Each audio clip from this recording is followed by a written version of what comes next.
हमारे माननीय प्रबंधक साहब के निर्देशानुसार इंटर कॉलेज से ऑनलाइन शिक्षण की जो व्यवस्था की जा रही है, ये उनको कोटि कोटि नमन और बधाई। क्यों? क्योंकि पूरा विश्व आज महामारी के दौर से गुजर रहा है, जिसमें सबसे बड़ा व्यवधान शिक्षण व्यवस्था में ही आया है। इस शिक्षण व्यवस्था से उबरने के लिए हम लोगों ने ऑनलाइन, जो आज मीडिया अपने चरमोत्कर्ष पर है, या इलेक्ट्रॉनिक्स इंस्ट्रूमेंट के माध्यम से जो भी शिक्षण व्यवस्था में सुधार हुआ है, और उसका प्रतिफल, उसके भागीदार हम सोच रहे हैं कि जो भी नज़दीकी हमारे छात्र हैं सभी उसका लाभ उठाएं। और इसके लिए यह inter college, Pappu Ram Singh inter college, इसके लिए बहुत बहुत बधाई का पात्र होगा। क्योंकि यदि अपने बच्चों को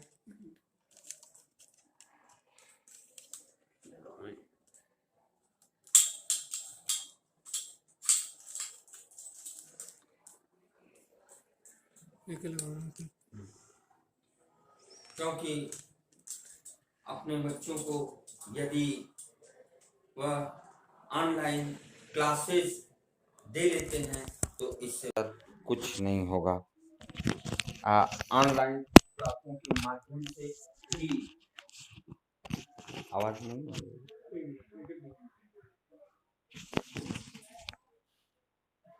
जो खींची गई है, इसमें आप देखेंगे तो इसका फिगर इस तरह से दर्शाया आपको मिलेगा। हमको इसी का अध्ययन करना, ठीक है।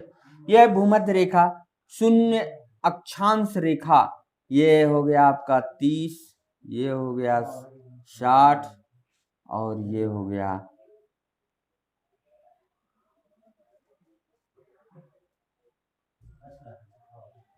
62.5,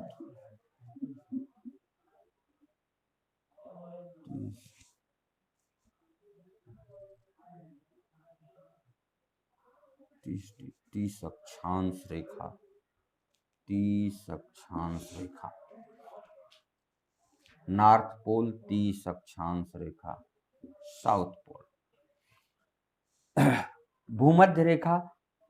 अब इसका भूमध्य रेखा का डिफिनीशन है कि ये है नॉर्थ और ये है साउथ, इधर है ईस्ट, ये है ईस्ट और ये है वेस्ट।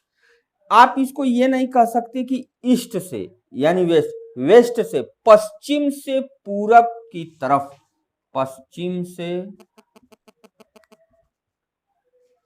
पूर्व की ओर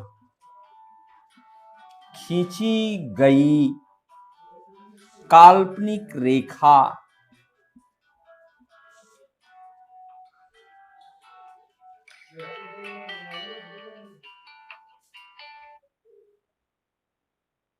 हाँ बोला,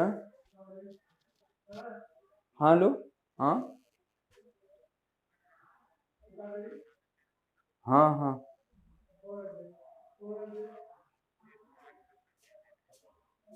हाँ है, देख लेते हैं। कल यहाँ देखे थे कुछ है वो प्रचार वाला। हाँ, हम्म हम्म हम्म,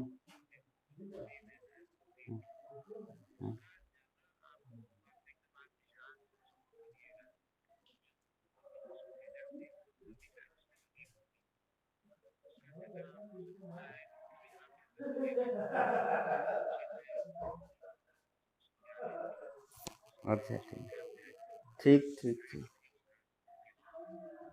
ठीक है, हम बताते हैं। अभी हम बात करें, हाँ समझ रहे हैं हम, अभी आपसे बात करते हैं 10 मिनट बाद। हम थोड़ा सा एक जगह आए। हाँ भाई, बिना समझे नहीं करेंगे, समझ के तो आएंगे आपके पास, वो जो आप भी। हाँ हाँ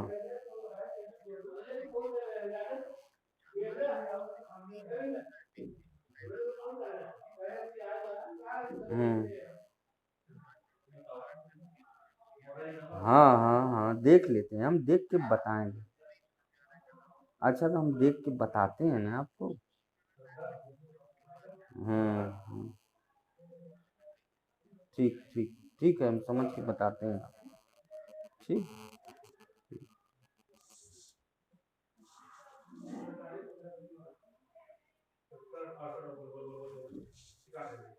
ये जो भी अक्षांश रेखा पश्चिम से पूर्व की ओर खींची गई काल्पनिक रेखा को अक्षांश रेखा कहा जाता है। इसकी संख्या कितना है? 180 अधन 180 बराबर 360। यह काल्पनिक रेखा इसलिए खींची गई है जिसके माध्यम से पूरे स्थल का अध्ययन हम कर सकते हैं। जियोग्राफी के अंदर पूरे स्थल का अध्ययन मैं कर सकता हूं। यदि ये देखा जाए तो एक अक्षांश से दूसरे अक्षांश, एक अक्षांश से दूसरे अक्षांश के बीच की दूरी, एक से दूसरे के बीच की दूरी ये कितना होती है? 111.32 किलोमीटर। यदि ये देखा जाए तो एक अक्षांश से दूसरे अक्षांश के बीच की दूरी 111.32 किलोमीटर है। और पृथ्वी की गति यदि हमको निकालना है तो पृथ्वी एक अक्षांश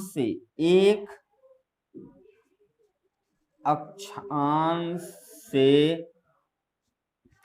दूसरे अक्षांश तक की दूरी तय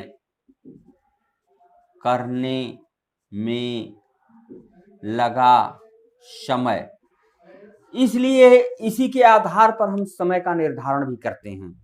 जैसे अक्षांश के विषय में अगर लीगली मैं जान पाया तो उसी के आधार पर पूरी दूरी और पूरे विश्व पर समय का निर्धारण मैं करता हूं। वो समय अब उसको जब पूरे विश्व के समय निर्धारण की बात आएगी तो वह होता है ग्रीनविच टाइम। तो ग्रीनविच टाइम से अभी हम तात्पर्य नहीं रखेंगे। हम ये जानना चाहते हैं कि पृथ्वी की गति अगर देखा जाए तो अगर एक अक्षांश से दूसरे अक्षांश तक जाने में पृथ्वी को 111.32 मिनट 2 किलोमीटर की दूरी तय करनी पड़ती है और 4 मिनट का समय लगता है। अगर 4 मिनट का समय, तो अगर 1 मिनट में पृथ्वी की गति को देखा जाए तो बटा इतना कर दीजिए। तो जैसे हो गया 4 दूनी 8 और 1 4 है, 4 दूनी 8, 3 31, 4 वाठे 32, यानी लगभग 28 किलोमीटर प्रति मिनट के रेशियो से पृथ्वी गति कर रही है। 28 किलोमीटर प्रति मिनट की रेशियो से पृथ्वी गतिशील है। यानी हमने देखा कि अक्षांश रेखाओं के माध्यम से पूरे पृथ्वी का अध्ययन किया जा सकता है। कितने यहां पर अक्षांश के माध्यम से पृथ्वी का अध्ययन ये समुद्र का अध्ययन या पर्वत पठार का अध्ययन, नदियों का अध्ययन, जंगल का अध्ययन, यानी इनके आधार पर हम पृथ्वी का अध्ययन करेंगे भूमध्य रेखाओं के आधार पर। लेकिन ये इसीलिए पृथ्वी का अध्ययन करने के लिए ही यह काल्पनिक रेखा खींची गई और इसके माध्यम से हम अध्ययन करते हैं, पृथ्वी का अध्ययन करते हैं। लेकिन इसी के साथ साथ यदि अक्षांश, एक चीज और होगा, देशांतर भी एक काल्पनिक रेखा है जिसके माध्यम से यह है कि हम जानना चाहेंगे कि रियल देशांतर जो है किस लिए खींचा गया है। ये देशांतर रेखा भी काल्पनिक रेखा है और ये क्यों खींची गई।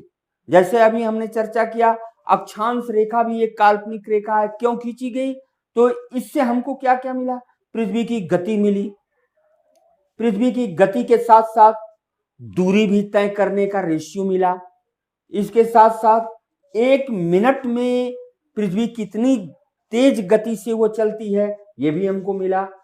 इसके बाद हमने देखा कि north pole, south pole, east west चारों दिशाओं का अध्ययन किए, तो पृथ्वी का पूरा अध्ययन किए। इसके बाद समुद्र का अध्ययन किए, कितना प्रतिशत जल है, कितना प्रतिशत थल है, कहाँ पर्वत है, कहाँ पठार है, कहाँ नदी है, कहाँ जंगल है।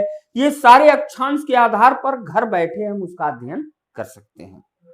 आज का टॉपिक यही है और से सब कल क्लासेस चलेंगे और सब्जेक्ट के क्लासेस चलेंगे। आप इनसे जो है ऑनलाइन क्लासों से हमारा प्रत्येक बच्चा जुड़ जाए। मैं यही कामना करता हूँ कि बब्बू राम इंटरमीडिएट कॉलेज का प्रत्येक बच्चा ऑनलाइन क्लास से जुड़े और उसके लिए बहुत बहुत धन्यवाद। जुड़ने के लिए बहुत बहुत धन्यवाद आपको।